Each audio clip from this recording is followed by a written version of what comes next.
All right. Well, today I've got something very important to do.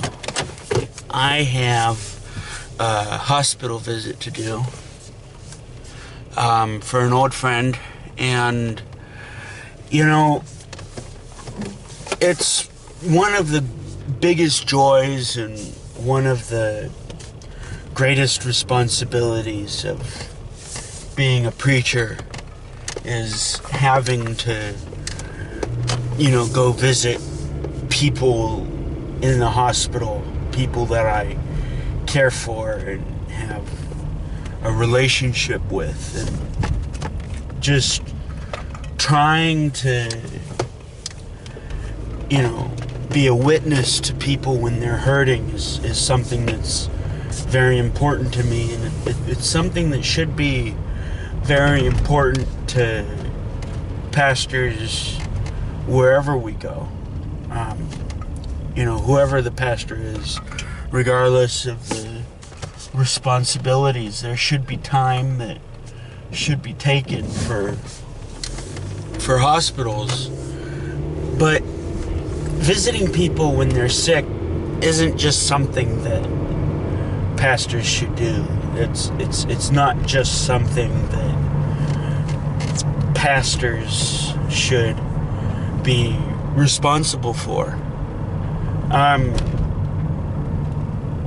We all have people in our lives who are hurting.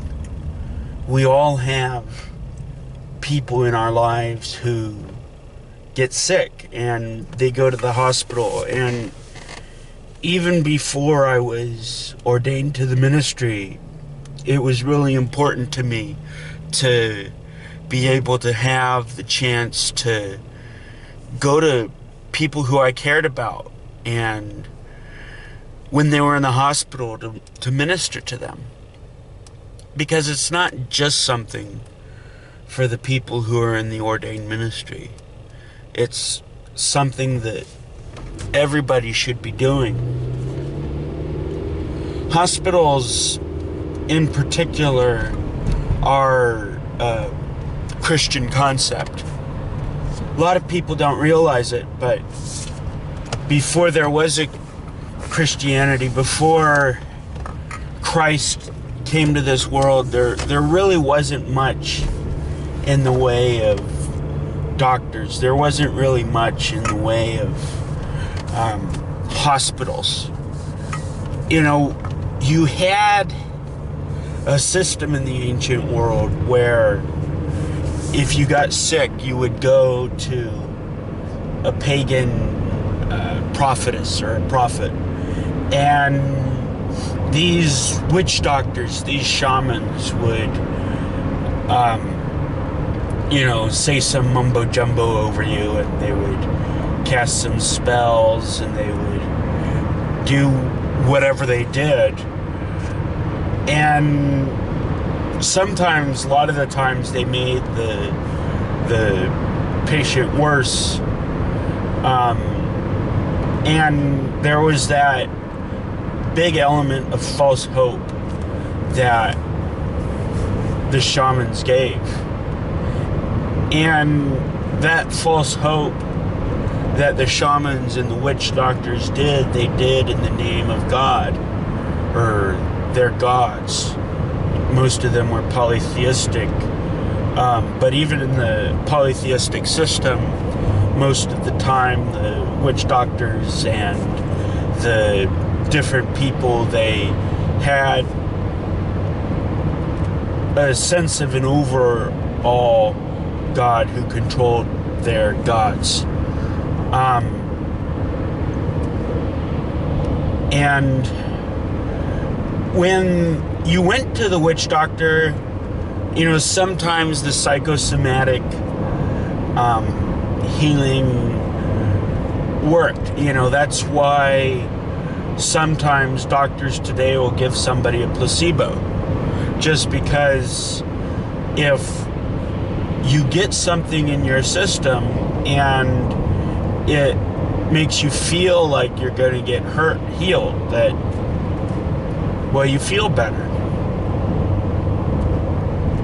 But I think one of the real reasons why the first commandment, have no other gods before the Lord, I really think that one of the reasons why God hates idolatry so much is because the false gods of the shamans, the false gods of the idol worshippers, gave people a bad taste for religion.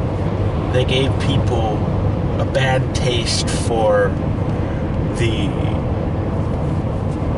promises of religion. And when the witch doctors and when the shamans of old would make up their gods, and when they would make up false hope for the people, and when it was exposed that what they were doing was giving people false hope, then it gave people a bad sense of religion, and it gave people a bad sense of who God really was.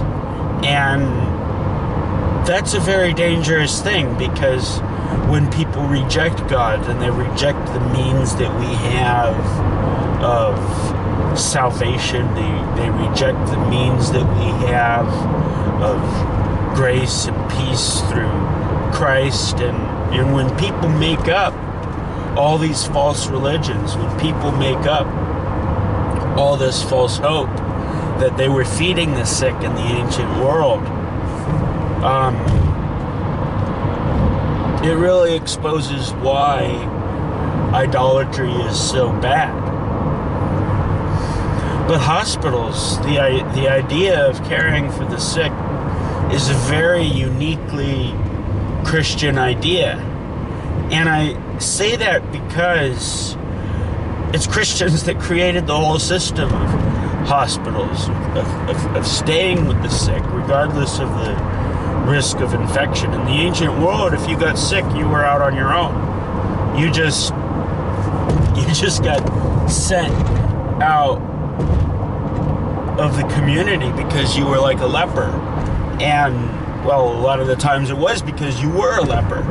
But the Christians didn't care if you were a leper. The Christians showed people that regardless of who you are, we'll love you. Regardless of who you are, we'll take care of you.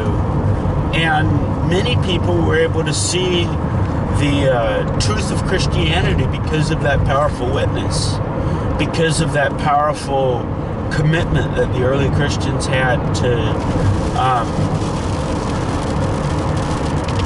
take care of the sick. And those early examples of taking care of the sick, those early examples of taking care of the needy are represented today in hospitals all across the world. I mean, all across the world, you still have good Samaritan hospitals representative of the Christian hope, representative of the Christian ideal that in Christ there's hope, that in Christ there's that love, there's that joy that comes with just taking care of the sick, showing the power of God through taking care of the sick is a very important part of visitation ministry, and it's one of the reasons why I'm so passionate about visitation ministry. Is I just love sharing the love of God with people, because when people are hurting, when people are grieving, there's a particular need that they have to be witnessed to. There's a particular need that they have to know that God still loves them, that God still cares.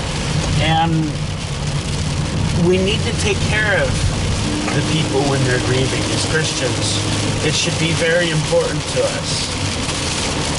And it's my hope that going forward that you will make it more important to witness to those who are grieving, to witness to those who are hurting. I'm going to quit here because of the rain.